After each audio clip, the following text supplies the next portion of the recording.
ನಮಸ್ತೆ ಎಲ್ರಿಗೂ, welcome to Geeta Jagat sound ಚಾನಲ್ಗೆ ತಮಗೆಲ್ಲರಿಗೂ ಆತ್ಮೀಯ ಸ್ವಾಗತ. ಸೊ ನನ್ನೆಲ್ಲ ಯೂಟ್ಯೂಬ್ ವೀಕ್ಷಕರಿಗೆ ಅನಂತ ಧನ್ಯವಾದಗಳು.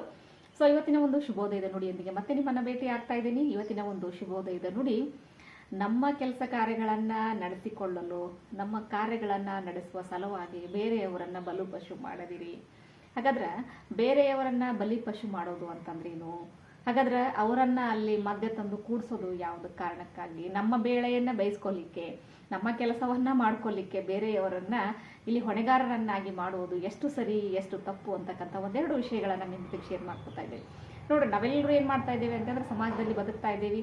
ಸೊ ಸಮಾಜದಲ್ಲಿ ಬದುಕ್ತಾ ಇರೋದ್ರಿಂದ ಏನಾಗ್ತೈತಿ ಅಂತ ಹೇಳಿದ್ರೆ, ಕೆಲವೊಂದಿಷ್ಟು ವ್ಯಕ್ತಿಗಳು ನಮ್ಮನ್ನ ಏನ್ ಮಾಡ್ತಾರೆ ಅಂದ್ರೆ ದುರುಪಯೋಗ ಮಾಡ್ತಕ್ಕಂಥ ಸ್ಥಿತಿ ಬರ್ತೈತಿ. ಯಾಕಂತ ಹೇಳಿದ್ರೆ ಕೆಲವೊಂದಿಷ್ಟು ವ್ಯಕ್ತಿಗಳ ಗುಣ ಹೆಂಗಿರ್ತೈತಿ ಅಂತ ಹೇಳಿದ್ರೆ, ನಾವೇ ಚೆನ್ನಾಗಿರ್ಬೇಕು, ನಾವೇ ಒಳ್ಳೆಯವ್ರು ಅನ್ಸ್ಕೋಬೇಕು, ಸಮಾಜದಲ್ಲಿ ನಾವೇ ಗಣ್ಯ ವ್ಯಕ್ತಿಗಳಾಗಿ ಮೆರಿಬೇಕು, ಅಥವಾ ನಮ್ಮನ್ನೇ ಜನ ಹೊಗಳಬೇಕು, ನಮ್ಮನ್ನೇ ಜನ ಎಲ್ಲದಕ್ಕೂ ಕರಿಬೇಕು ಅಂತಕ್ಕಂಥ ಒಂದು ಮನೋಭಾವ ಅವರಲ್ಲಿ ಇರ್ತೈತಿ. ಸೊ ಅಂತ ಧೋರಣೆಯನ್ನ ನಾವು ಯಾವತ್ತೂ ಬದಲಿ ಮಾಡ್ಲಿಕ್ಕೆ ಸಾಧ್ಯ ಆಗೋದಿಲ್ಲ. ಆದ್ರೆ ತಮ್ಮ ಧೋರಣೆಯನ್ನ ಅವರು ಇಟ್ಕೊಂಡು ತಾವೇ ಸಮಾಜದಲ್ಲಿ ಒಳ್ಳೆಯ ಒಂದು ಕಾರ್ಯಗಳನ್ನ ಮಾಡ್ಕೋತ ತಮ್ಮ ಹೆಸರನ್ನ ದ್ವಿಗುಣಗೊಳಿಸ್ತಾ ಹೋದ್ರೆ ಏನೂ ತೊಂದರೆ ಇಲ್ಲ.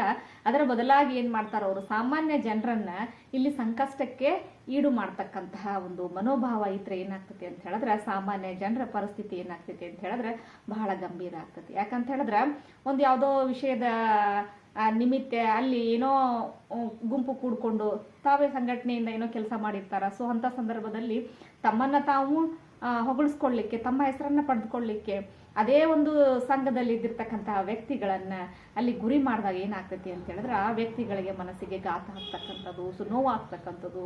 ಹಾಗಾದ್ರೆ ಯಾವಾಗ ಈ ರೀತಿ ಅವರು ತಮ್ಮ ಒಂದು ಗುಣವನ್ನ ವ್ಯಕ್ತಪಡಿಸ್ತಾರೋ ಅವಾಗ ಏನಾಗ್ತೈತಿ ಅಂತ ಹೇಳಿದ್ರೆ, ಅದೇ ಗುಂಪಿನಲ್ಲಿರ್ತಕ್ಕಂತಹ ವ್ಯಕ್ತಿಗೆ ಏನಾಗ್ತೈತಿ ಅಂತ ಹೇಳಿದ್ರೆ ಇಲ್ಲಿ ವಿಶ್ವಾಸ ಅಂತಕ್ಕಂಥದ್ದು ಕಳ್ಕೊಂಡ್ ಬಿಡ್ತಾನ. ಸೊ ಆ ವ್ಯಕ್ತಿಯ ಮೇಲೆ ವಿಶ್ವಾಸ ಅಂತಕ್ಕಂಥದ್ದು ಕಳೆದ್ಕೊಂಡ್ ಬಿಡ್ತಾನ. ಸೊ ಅವಾಗ ಏನಾಗ್ತೈತಿ ಅಂತ ಹೇಳಿದ್ರೆ, ಅಲ್ಲಿರ್ತಕ್ಕಂಥ ಒಂದು ಯೂನಿಟ್ ಏನಂತ ಕರಿತೀವಿ, ಒಗ್ಗಟ್ಟು ಅಂತಕ್ಕಂಥದ್ದು ಏನಾಗ್ತೈತಿ, ಮುರಿದು ಬಿಡ್ಲಿಕ್ಕೆ ಸಾಧ್ಯ ಆಗ್ತೈತಿ. ಸೊ ಇಂಥ ಒಂದು ಸಾಕಷ್ಟು ಸನ್ನಿವೇಶಗಳನ್ನ ನಾನು, ನೀವು ಎಲ್ಲರೂ ಅನುಭವಿಸಿರ್ತೀವಿ. ಹಾಗಾದ್ರೆ ಇಂತಹ ವ್ಯಕ್ತಿಗಳನ್ನ ನಾವೇನ್ ಮಾಡ್ಬೇಕು ಅಂತ ಹೇಳಿದ್ರೆ, ಅಂತಹ ವ್ಯಕ್ತಿಗಳಿಂದ ನಾವೇ ದೂರದಲ್ಲಿ ಇದ್ಬಿಡ್ಬೇಕು. ಯಾಕಂತ ಹೇಳಿದ್ರೆ ಅಂತಹ ವ್ಯಕ್ತಿಗಳನ್ನ ಬದಲಾವಣೆ ಮಾಡ್ಕೊಳ್ಳಿಕ್ಕೆ ನಾವು ಸಾಧ್ಯ ಆಗೋದಿಲ್ಲ, ಬದಲಾವಣೆ ಮಾಡ್ಲಿಕ್ಕೂ ಸಾಧ್ಯ ಇಲ್ಲ, ಅವ್ರು ಬದಲಾವಣೆಯನ್ನೇ ಮಾಡ್ಕೊಳ್ಳೋದಿಲ್ಲ. ಯಾಕಂತ ಹೇಳಿದ್ರೆ ಕೆಲವೊಂದಿಷ್ಟು ವಿಚಾರಗಳನ್ನ ಅವ್ರ ತಲೆಯಲ್ಲಿ ಇಟ್ಕೊಂಡಿರ್ತಾರೆ. ಯಾಕಂತಂದ್ರೆ ನಾವೆಲ್ಲ ಸಪೋರ್ಟಿವ್ ಆಗಿ, ನಾವೆಲ್ಲ ಏನಾಗಿದ್ದೀವಿ ಅಂತ ಹೇಳಿದ್ರೆ ಸಪೋರ್ಟ್ ಅನ್ನ ಹೊಂದಿರ್ತಕ್ಕಂಥವ್ರು, ನಮ್ಮಿಂದ ನಮ್ಮನ್ನ ಏನ್ ಮಾಡ್ಕೊಳ್ಳಿಕ್ಕೆ ಸಾಧ್ಯ ಆಗ್ತಕ್ಕಂಥ ಪರಿಸ್ಥಿತಿ, ನಮ್ಮನ್ನ ಬೇರೆ ಯಾರು ಏನು ಮಾಡ್ಕೊಳ್ಳಿಕ್ಕೆ ಆಗದೆ ಇರ್ತಕ್ಕಂಥ ಪರಿಸ್ಥಿತಿಯಲ್ಲಿ ಇದಾರ ಅಂತಕ್ಕಂಥ ಒಂದು ಮನೋಭಾವ ಅವ್ರ ತಲೆಯಲ್ಲಿ ಇರೋದ್ರಿಂದ ಅವ್ರು ಯಾವತ್ತೂ ಬದಲಾವಣೆ ಆಗ್ಲಿಕ್ಕೆ ಚಾನ್ಸೇ ಇಲ್ಲ. ಸೊ ಅಂಥವರಿಂದ ನಾವೇನ್ ಮಾಡ್ಬೇಕು ಅಂತ ಹೇಳಿದ್ರೆ, ನಾವೇನ್ ಮಾಡ್ಬೇಕು, ಅಂತರವನ್ನ ಕಾಯ್ಕೊಳ್ಬೇಕು. ನೋಡ್ರಿ, ಮನುಷ್ಯನ ಒಂದು ವ್ಯಕ್ತಿತ್ವ ಗೊತ್ತಾಗ್ತಕ್ಕಂಥದ್ದು ಯಾವಾಗ ಅಂತ ಹೇಳಿದ್ರೆ, ಅಂತಹ ವ್ಯಕ್ತಿಗಳಿಂದ ನಾವು ದೂರ ಇದ್ದಾಗ ನಮ್ಮ ವ್ಯಕ್ತಿತ್ವ ಸ್ಪಷ್ಟವಾಗಿ ಗೋಚರಿಸಲಿಕ್ಕೆ ಸಾಧ್ಯ ಆಗ್ತೈತಿ. ಇಲ್ಲ ಅಂತ ಹೇಳಿದ್ರೆ ಏನಾಗ್ತೈತಿ ಅಂತ ಹೇಳಿದ್ರೆ, ಅಂಥವರ ಮಧ್ಯೆ ನಾವು ಸಿಲುಕೊಂಡು ಏನ್ ಮಾಡ್ತೇವಿ, ನೋವನ್ನ ಅನುಭವಿಸ್ತಕ್ಕಂಥ ಪರಿಸ್ಥಿತಿ ಬರ್ತೈತಿ. ನಿಜವಾಗ್ಲೂ ನಾವೆಲ್ಲರೂ ಅನುಭವಿಸ್ತಾನೆ ಇದ್ದೇವೆ. ಸೊ ತಮ್ಮ ತಮ್ಮ ಕೆಲಸಗಳನ್ನ ಮಾಡ್ಕೊಳ್ಳಿಕ್ಕೆ ನಮ್ಮಂತ ಜನರನ್ನ ಏನ್ ಮಾಡ್ತಿರ್ತಾರ, ಬಲಿಪಶುವನ್ನಾಗಿ ಮಾಡ್ತಾ ಇರ್ತಾರೆ. ಸೊ ಇಂಥ ಪರಿಸ್ಥಿತಿಯನ್ನ ನಾವು ನಿಲ್ಲಿಸ್ಬೇಕು ಅಂತ ಹೇಳಿದ್ರೆ ನಾವು ಏನಾಗಬೇಕು ಅಂತಂದ್ರೆ ದೂರ ಸರಿಬೇಕು. ಸೊ ಸನ್ನಿವೇಶದ ಒಂದು ಪರಿಸ್ಥಿತಿಯನ್ನ ಅರ್ಥ ಮಾಡ್ಕೊಂಡು, ಹಾಗಾದ್ರೆ ಸಮಸ್ಯೆಗೆ ಹೆದರಿ ದೂರ ಸರಿಬಿಡ್ಬೇಕಾ? ಇಲ್ಲ, ಸಮಸ್ಯೆಗಳನ್ನ ಪರಿಹರಿಸ್ಕೊಳ್ರಿ, ಬಟ್ ಅಂತ ಜನರಿಂದ ಮಾತ್ರ ದೂರ ಇರ್ರಿ.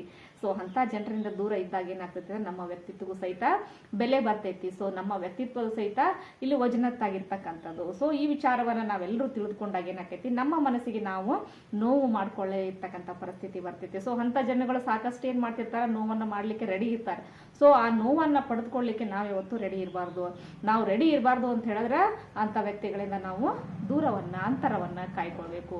ಸೊ ಈ ರೀತಿ ಸಮಾಜದಲ್ಲಿ ಸಾಕಷ್ಟು ಜನರು ಇದೇ ಒಂದು ಕಾರಣದಿಂದ ಏನ್ ಮಾಡ್ತಾರ ಅಂತಂದ್ರೆ, ಅಮಾಯಕರನ್ನ, ಅಸಹಾಯಕರನ್ನ, ಅಥವಾ ಪಾಪ ಏನಪ್ಪ ಯಾವುದೇ ಒಂದು ಗದ್ದಲ, ಏನಪ್ಪ ಗಲಾಟೆ ನಮಗ್ ಬೇಡ ಅಂತಕ್ಕಂಥ ಜನರನ್ನ ಏನ್ ಮಾಡ್ತಿರ್ತಾರ, ಸದಾ ತುಳ್ಕೋತ ಬರ್ತಿದಾರ. ಸೊ ಇಂಥ ವಿಚಾರಗಳು ನಮ್ಮೆಲ್ಲರಲ್ಲಿ ಏನ್ ಮಾಡ್ಬೇಕು ಅಂತ ಹೇಳಿದ್ರೆ, ನೆನಪಿಟ್ಟುಕೊಂಡು ಅಂತಹ ವಿಚಾರಗಳ ಬಗ್ಗೆ ನಾವೇನ್ ಮಾಡ್ಬೇಕು, ಸಾಕಷ್ಟು ಮನಗಂಡು ಏನ್ ಮಾಡ್ಬೇಕು, ಇಂತಹ ವ್ಯಕ್ತಿಗಳಿಂದ ದೂರ ಇರಬೇಕು. ಅಂದಾಗ ಮಾತ್ರ ಏನಾಗ್ತೈತಿ ಅಂತ ಹೇಳಿದ್ರೆ, ಅವರು ನಮ್ಮನ್ನ ಕಡೆಗಣಿಸ್ಲಿಕ್ಕೆ ಸಾಧ್ಯನೇ ಇಲ್ಲ.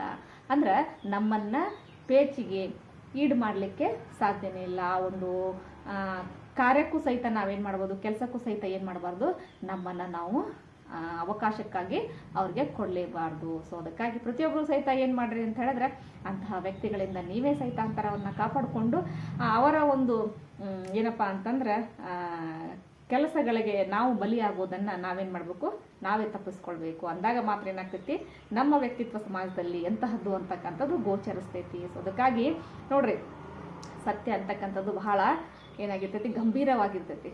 ಸುಳ್ಳು ಅಂತಕ್ಕಂಥದ್ದು ಬಹಳ ಚಂದ ಇರ್ತೈತಿ. ಸೊ ಸತ್ಯವನ್ನ ಯಾವಾಗ ವ್ಯಕ್ತಿ ಹೊರ ಹಾಕ್ತಾನೋ ಆ ಒಂದು ಸಮಯ ಏನಾಗಿರ್ತೈತಿ ಅಂತ ಹೇಳಿದ್ರೆ ಅಲ್ಲೋಲ ಕಲ್ಲೋಲ ಆಗಿರ್ತಕ್ಕಂಥದ್ದು. ಅಲ್ಲೋಲ ಕಲ್ಲೋಲ ಆದ್ಮೇಲೆ ಯಾವಾಗ್ಲೂ ಭೂಮಿ ತಣ್ಣಗನೆ ಆಗ್ತತಿ. ನೋಡ್ರಿ, ಎಂತ ಒಂದು ಅವಘಡ, ಅಗ್ನಿ ಅವಘಡ, ಪ್ರಕೃತಿ ವಿಕೋಪ ಆದರೂ ಸಹಿತ ಕೊನೆಯದಾಗಿ ಏನಾಗಿರ್ತೈತಿ, ಮತ್ತು ಶಾಂತತೆ ಅಂತಕ್ಕಂಥದ್ದು ನೆಲೆಸ್ತೈತಿ. ಸೊ ಅದಕ್ಕಾಗಿ ಪ್ರತಿಯೊಬ್ಬರು ಸಹಿತ ಇದನ್ನ ಅರ್ಥ ಮಾಡ್ಕೊಂಡು ಏನು ಮಾಡಬೇಕು, ಅಂತ ವ್ಯಕ್ತಿಗಳಿಂದ ದೂರ ಇದ್ದು ನಿಮ್ಮ ವ್ಯಕ್ತಿತ್ವವನ್ನ ಅಭಿವೃದ್ಧಿ ಪಡಿಸ್ಕೊಳ್ರಿ ಅಂತ ಹೇಳ್ತಾ ಮತ್ತೊಂದು ಶುಭೋದಯದ ನುಡಿಯೊಂದಿಗೆ ಮತ್ತೆ ನಿಮ್ಮನ್ನು ಭೇಟಿ ಆಗ್ತೇನೆ. ಅಲ್ಲಿವರೆಗೂ ನಮಸ್ತೆ.